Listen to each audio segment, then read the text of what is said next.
Morning, everybody. How we doing today? My friend Scott Baldwin, who I'm friends with on YouTube and Facebook, and love the jazz groups. We chat a lot. We message back and forth. He posted an interesting post the other day about the 1958 Jazz Playboy poll for saxophone players, and he asked who's missing, and the obvious answer was Coltrane wasn't on there, and I remember looking at that list and having had seen these lists years ago, remembering how unfamiliar most of the names were, the popular names of the day. And now conversely, seeing this list again, I truly knew who almost everybody was. There's two lists we're going to talk about right now, 57 and 58. And I found out that a lot of what these lists polls were telling me very much coincides with what collecting all the jazz labels has taught me.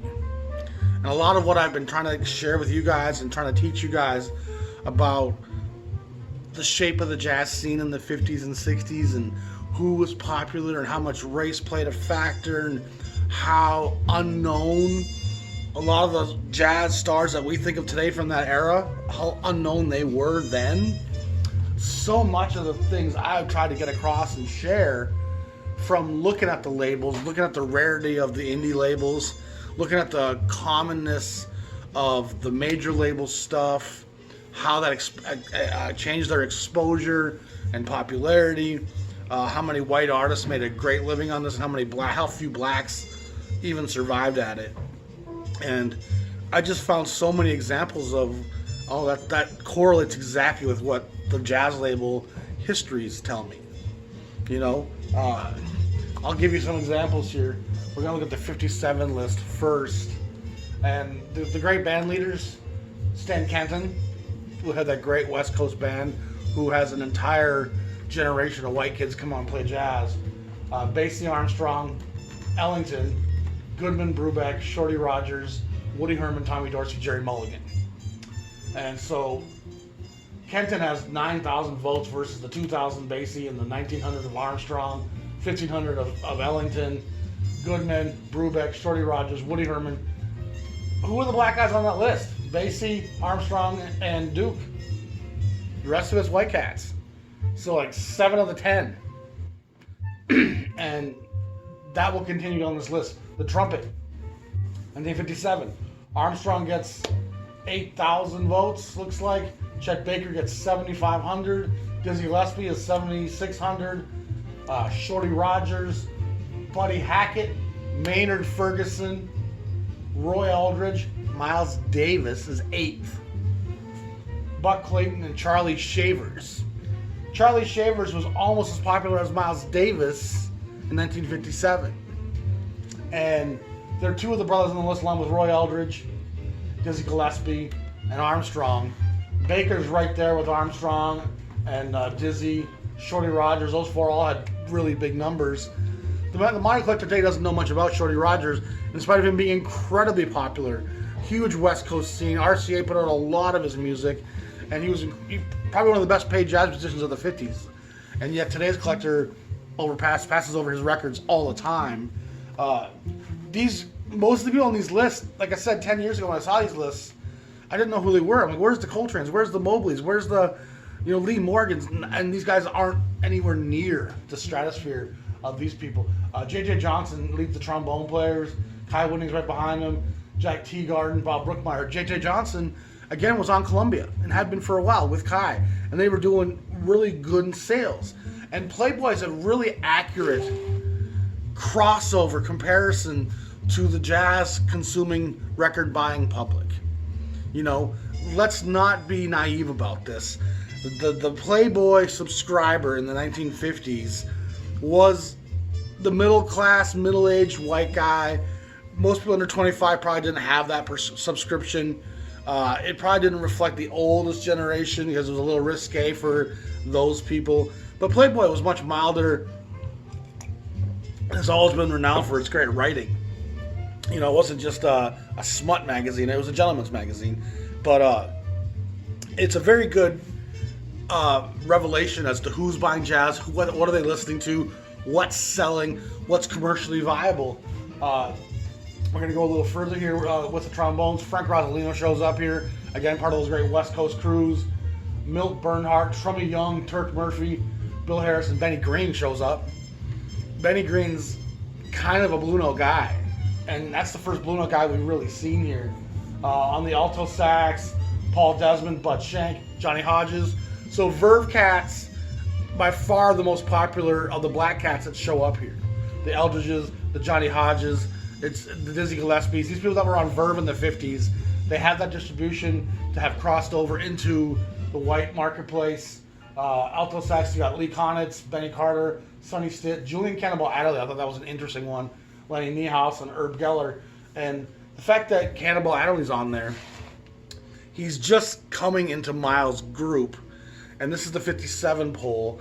So it probably more reflects 56 into 57, because these things take time to add up and publish and all that. And so that tells you some of the popularity of the Emercy label already. Emercy Mercury is already having a fairly good distribution with those 2 record plants and really starting to make inroads. So Cannonball's already having some kind of name. And like I said, he's just coming into Miles' camp. Coltrane's nowhere to be seen on this list still. Herb Geller finishes off the altos. With the tenors, we got Stan Getz, Charlie Ventura, both on Verve. Lester Young on Verve. Coleman Hawkins on Verve. Georgie Auld, another white guy who was from Goodman's group, if I recall. And he was mostly on Emercy label, and he's on Chorale, I think, for a while. Coleman Hawkins, we said, or Zoot Sims shows up. Flip Phillips on Verve. Illinois Jackette, another brother on Verve. And then Bud Freeman, another white cat. When we look at the baritone, Mulligan, Harry Carney, Bud Shank, Al Cohn, Jimmy Joffrey, Serge Chaloff. Pepper Adams shows up. So the white boy that's playing with the brothers makes it on this list, even though most of the brothers don't. You don't see no Donald Byrd anywhere here. You know, Cecil Payne has made a crossover into the, but his numbers are pretty small. We look at clarinet, Benny Goodman, Buddy DeFranco, Jimmy Joffrey, Tony Scott, Buddy Collette is the highest ranked brother, then Pee Wee Russell. But those guys are both 700, 800 votes versus the 7,000 Benny Goodman's still getting in 57 and the 5,000 that Buddy DeFranco's getting. And Buddy played with Basie for a while. It shows you that the Basie group and the Ellington group do have still quite a bit of pull in the marketplace, but in part because they're on big labels. You know, and that Columbia Powerhouse label really springboards artists like J.J. Johnson high. On the piano, Dave Brubeck is leading the charge. Again, he's been on Columbia for a while now. Errol Garner, another Columbia artist who's a great pianist out of Pittsburgh, but he's a brother. George Shearing out of England. Count Basie, Oscar Peterson, both Verve guys. Art Tatum, a Verve guy. Teddy Wilson, a Verve guy. Hampton Hawes out of the West Coast. Bud Powell, another Verve guy. And then Billy Taylor, who springs around quite a lot of different labels and was a very popular communicator for a long time. All this probably predates a lot of that. But on the guitar, Barney Kessel crushes pretty much the competition. Sal Salvador makes the appearance here, number 2. And that has to be his 3 Bethlehem records that came out in 56, 57. So Bethlehem makes it on the list right there. We've not really even seen Blue Note, maybe that Benny Green, but Bethlehem has made that crossover into the white recognition of jazz, and good for them. You know, good for Sal Salvador. Bo Diddley's number 3, who is not jazz really in any rendition of my definition. Herb Ellis is 4 from Verve. Lorenzo Almeida, who's mostly a Capitol guy. Tal Farlow's Verve. Freddie Green, Basie. Johnny Smith, who's on the Roost label, and his numbers like 899 votes versus the 5,000 for Barney Kessel. So again, a big difference there between a black guy and a white guy. Actually, Johnny Smith's a white guy, sorry.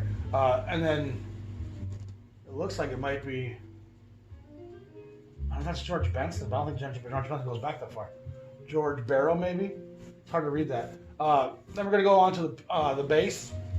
Ray Brown, Verve, leads the charge. Oscar Pettiford, who was making records on Bethlehem at this point and was making a lot of successful records on ABC, and was also back in a lot of the backing groups that are on the time. Eddie Safransky, a pretty big name. He's on some Sad Boy sessions. I see him in other places as well. Percy Heath, of course, MJQ. Bob Haggart, Milt Hinton, Red Mitchell, Charlie Mingus, and Walter Page. And what was interesting about the bass players is they're almost all black. Almost all. And in 58, we'll look at again, I think they're all black but one. Looking at now the drums, Shelly Manne dominates. Gene Krupa's not far behind, really. Buddy Rich is third. Louis Belson. Krupa, Rich, and Belson are all Verve guys.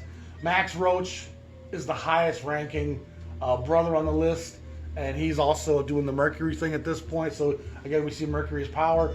Chico Hamilton on the West Coast shows up as a brother. Joe Jones from Basie. Art Blakey shows up.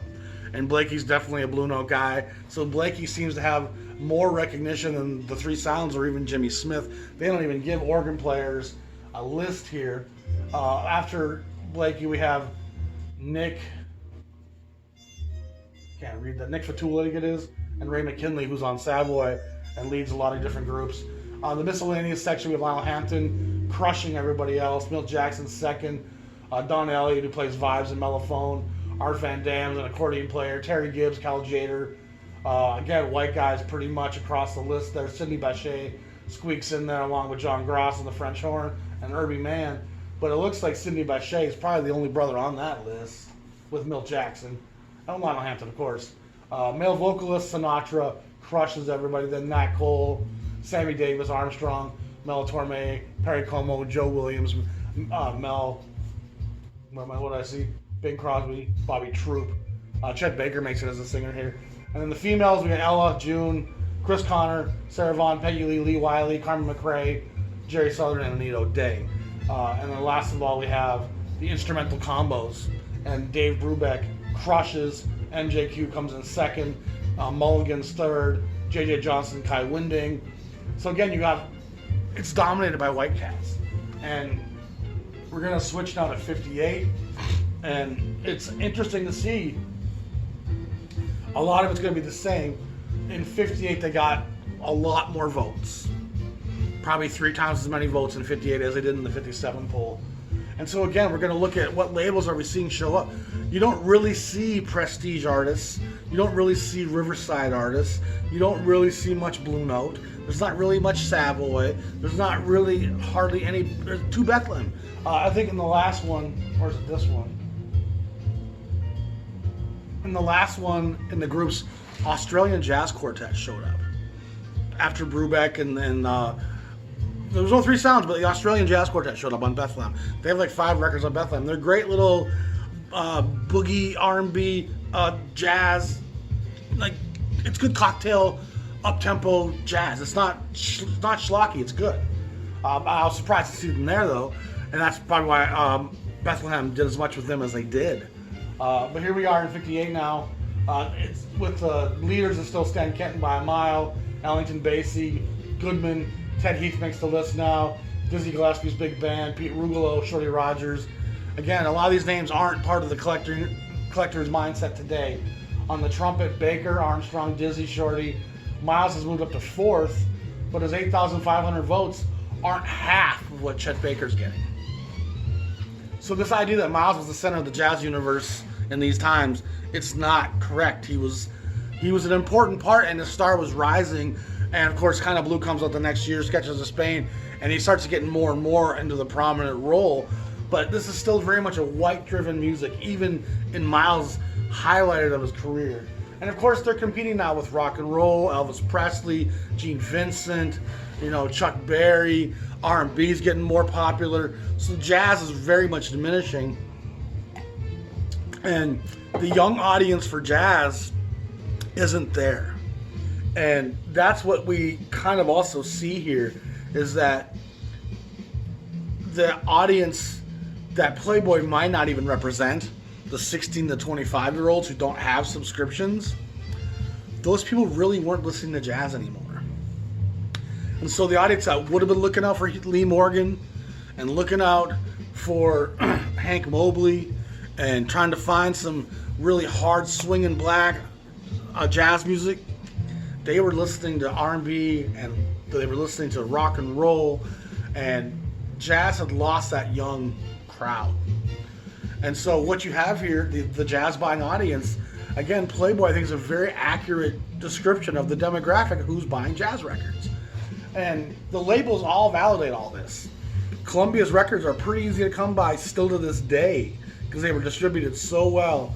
And the number of white cats that made a living on this music versus the black cats, I would say 85% of the guys that we see today as the real luminaries, the real collectible artists, the real giants of this music. In terms of popularity, in terms of success, in terms of making a living, most of those guys struggled and struggled mighty.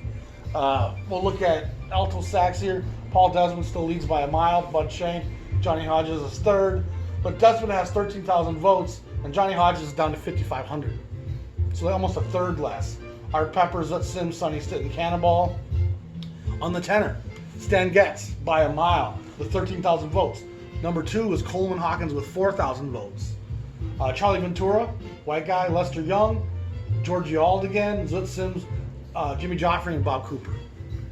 White guys, white guys, white guys. You know, Lester and Coleman Hawkins are the two crossovers who, again, they're brothers from the swing era who are on Verve. And so it's a very different world than what we think it is. Baritone is Mulligan again, Bud Shank, Harry Carney, Joffrey, Al Cohn, Pepper Adams, pretty much the same list there. Clarinet doesn't change too much neither.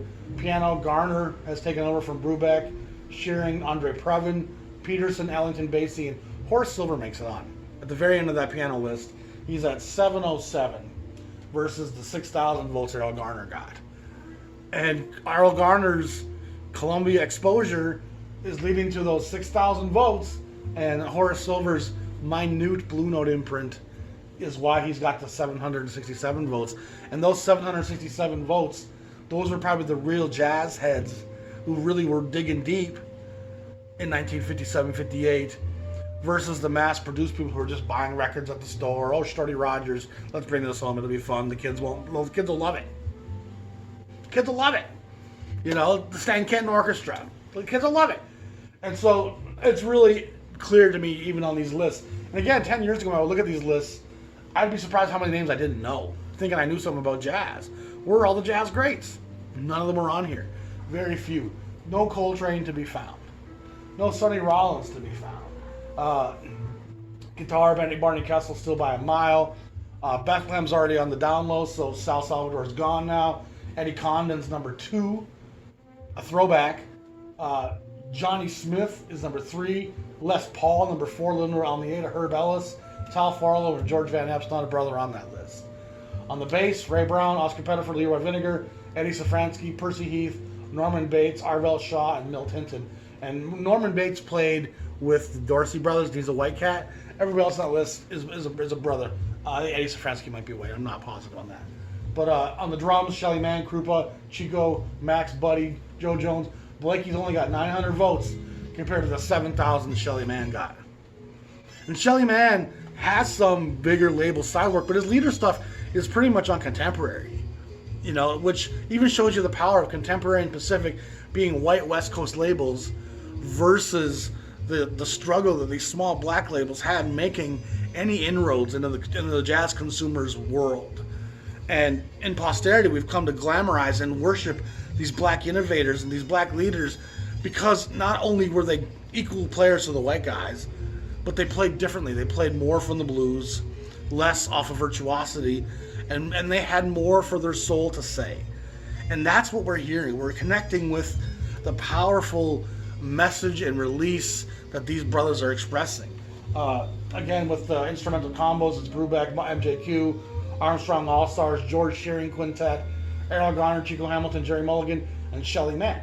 And everything on that list, Brubeck, MJQ, Armstrong All-Stars, Shearing, Errol Garner, Chico Hamilton, Jerry Mulligan, Shelly Mann.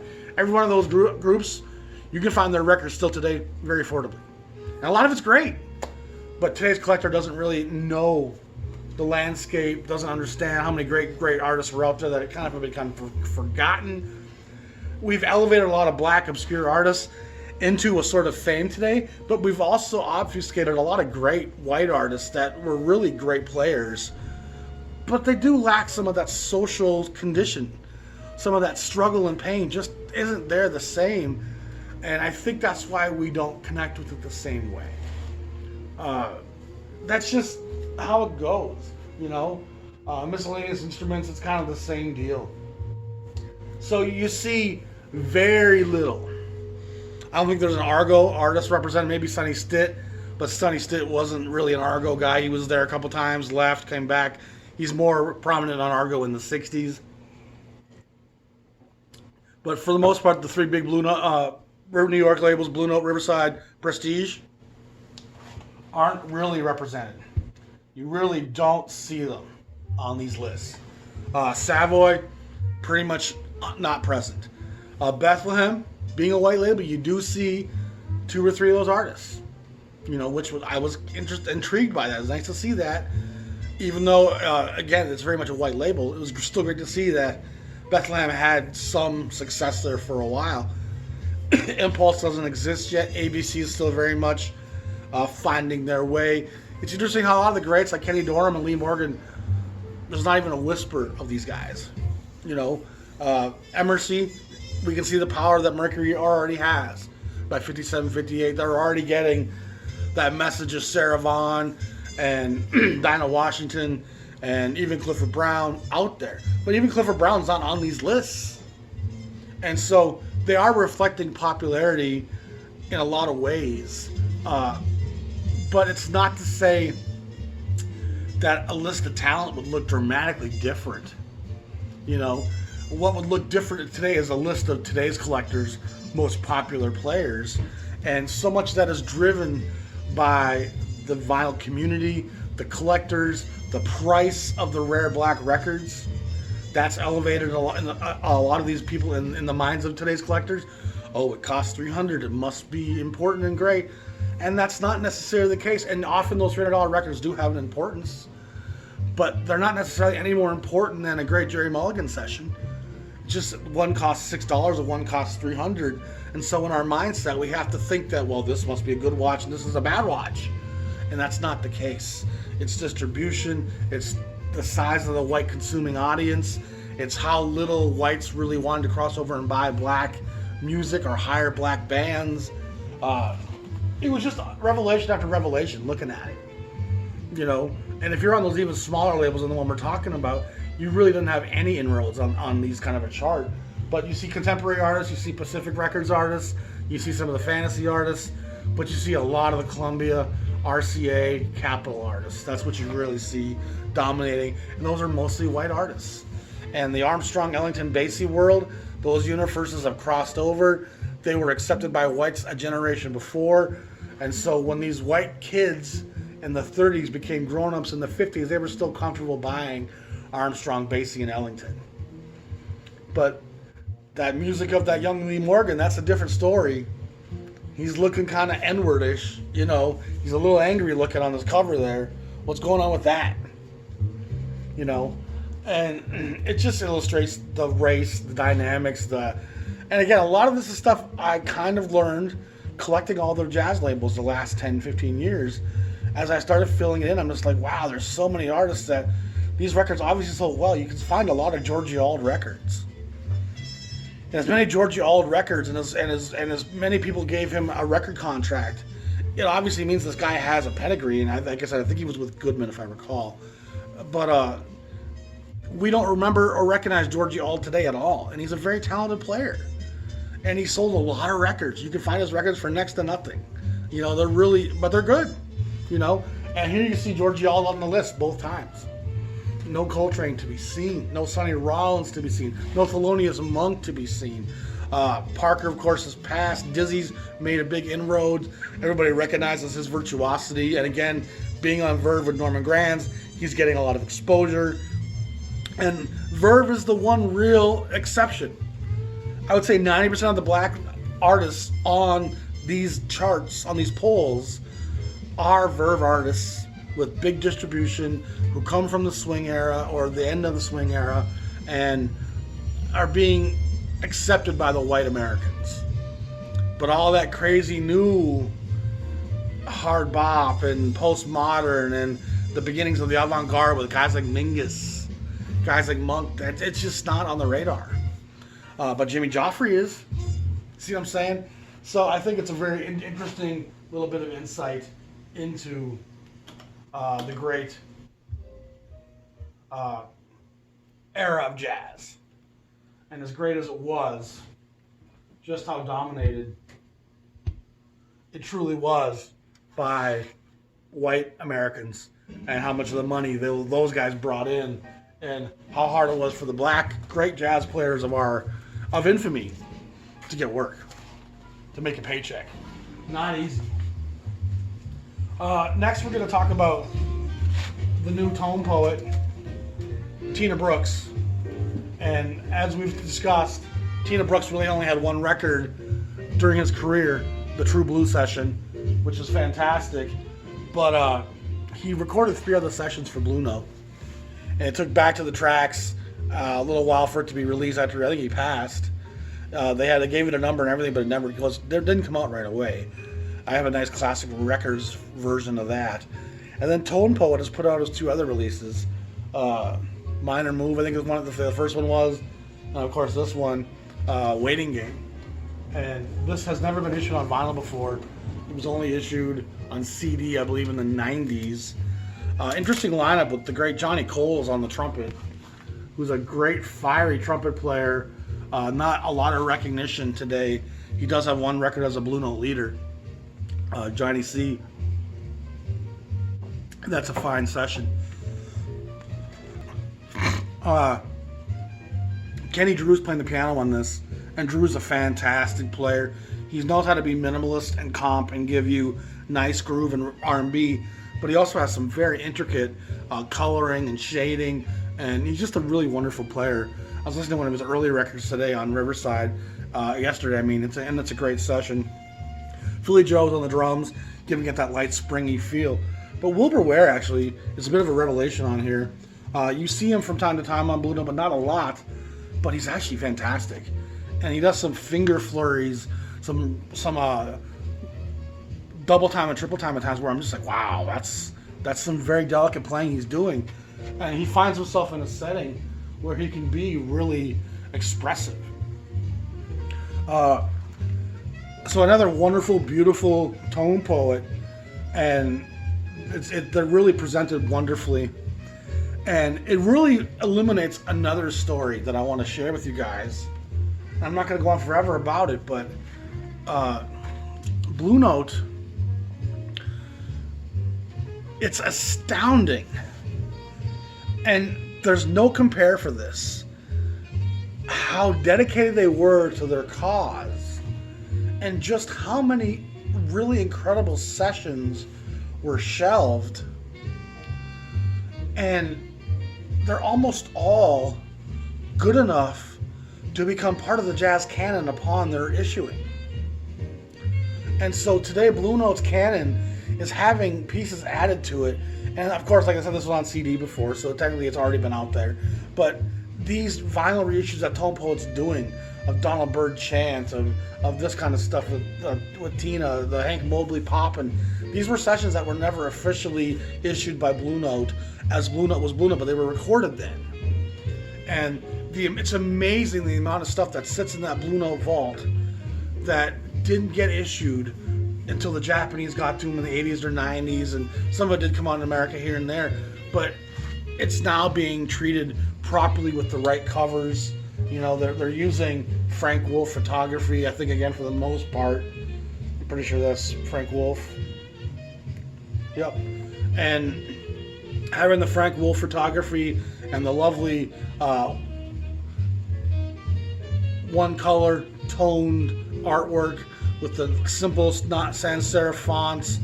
It's Blue Note at Reed Miles quality artwork to go with Blue Note quality sessions. And so Blue Note's adding to its canon here 60, 70 years later. And when you jog your memory and you think about it, there's really not another label that I can think of that has anything in the same ballpark. Prestige deleted alternate takes. So they didn't have alternate takes even for a lot of their CD reissues that most of the labels did. Prestige didn't even keep those takes, let alone leave a bunch of sessions lying around that they weren't going to issue and make some money on. So I can't think of a whole lot of examples of prestige sessions from 55 through 59 that were sat on and that have been added to the prestige discography posthumously. I can't think of one off the top of my head. Savoy, I'm struggling to think of one. Riverside, I can't think of one. I would guess some of these labels might have some stuff. Riverside might have some stuff in the vaults. When Riverside folds and goes bankrupt in 62, 63, they add some titles at the end of the 400 sequence that I think were in the vaults, and so that stuff got kind of put out, I think, then what they had. And it's not really even on the same level as what these Blue Note sessions are. You think of the Chicago labels, I don't think there's a whole lot of Embassy stuff coming out that was unreleased from Clifford Brown Max Roach, from Cannonball Adderley, from Sarah Vaughan. I don't know who, I can't think of it. Argo, I can't think of anything. Even the contemporary Pacific stuff, I do know they added Night at the Black Hawk Volume 5 on contemporary. And I might be naive on some of this stuff because, like I said, I don't pay attention to CDs a lot. And so maybe I've missed a lot of stuff that has been added to some of these discographies. So maybe you guys can tell me.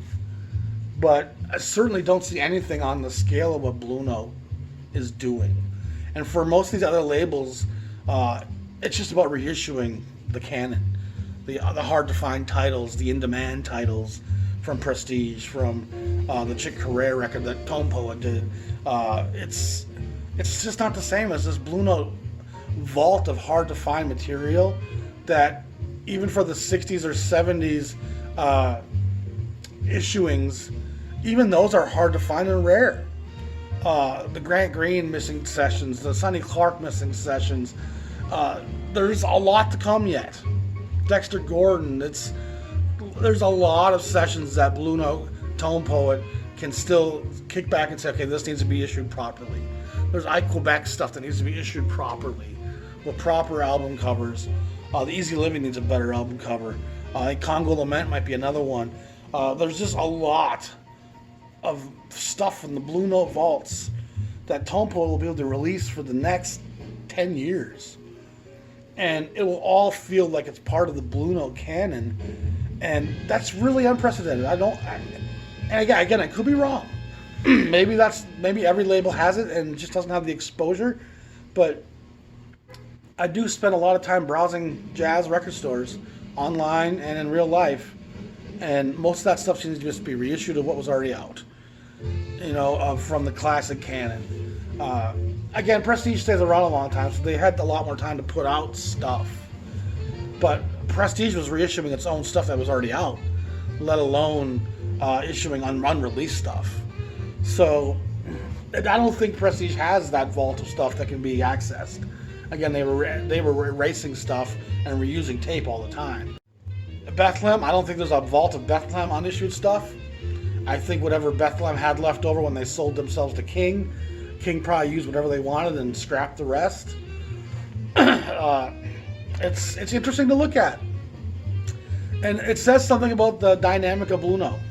It was such a dedicated, intense extrication of these black men's emotional experiences that they just recorded this volume of stuff that they couldn't keep up with. But the expression was there, the art was being said, the emoting had to be done, so the tape was always rolling. They couldn't keep up with the manufacture and the finance of issuing it all.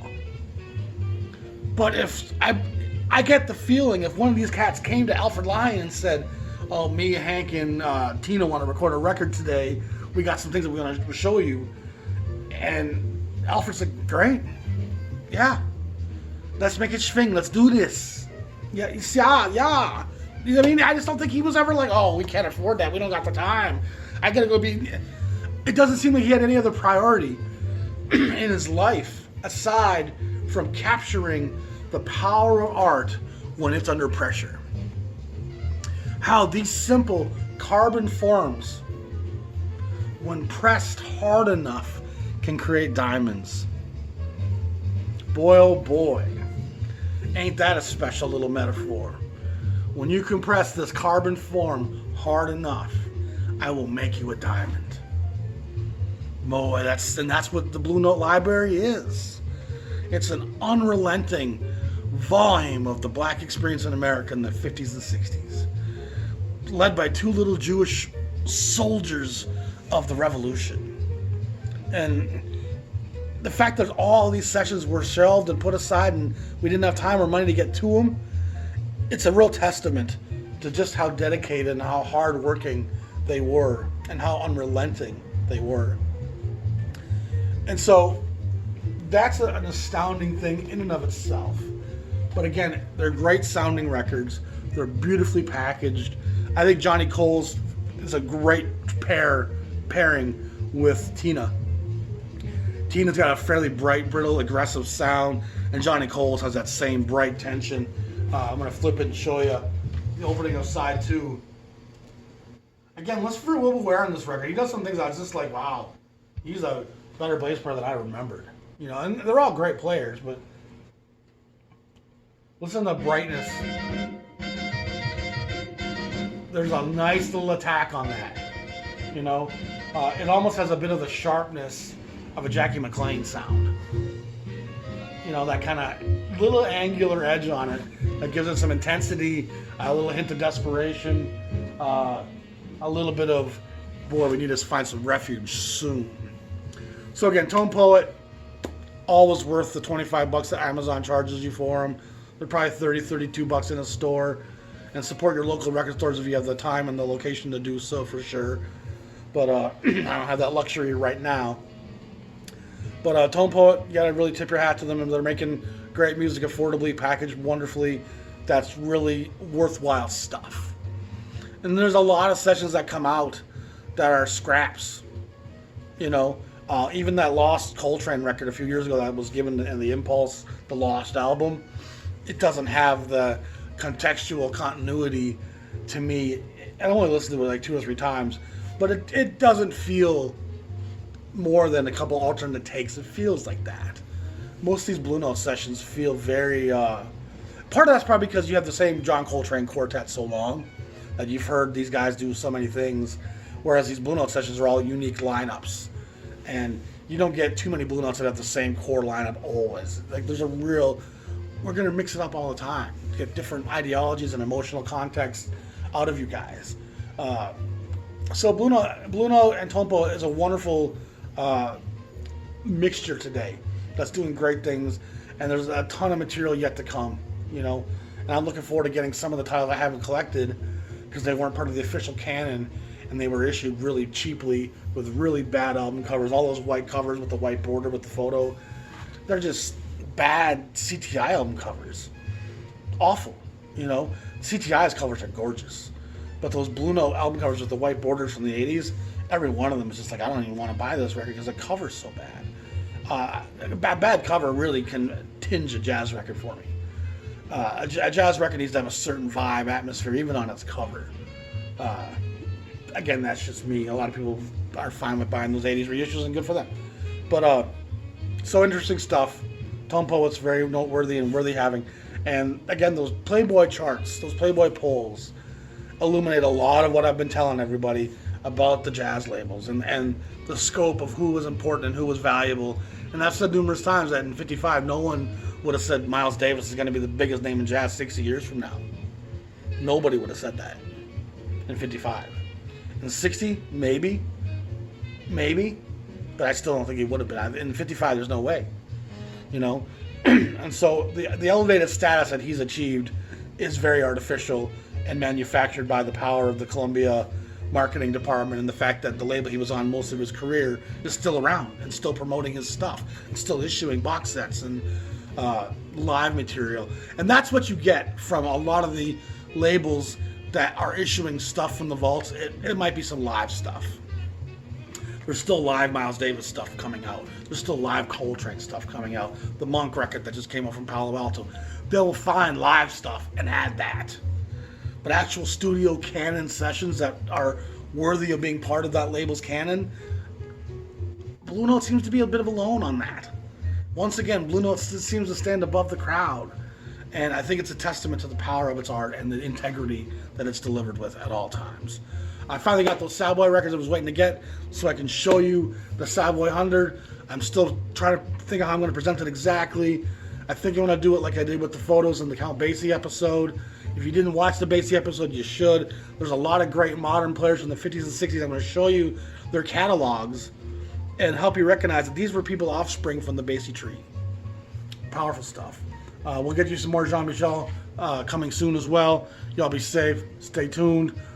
Thanks everybody for subscribing, being on Patreon, buying the jazz merch, Jazz Shepherd merchandise. We appreciate everyone who supports us. Me and my wife love you all. Be safe. We'll talk soon. Thanks.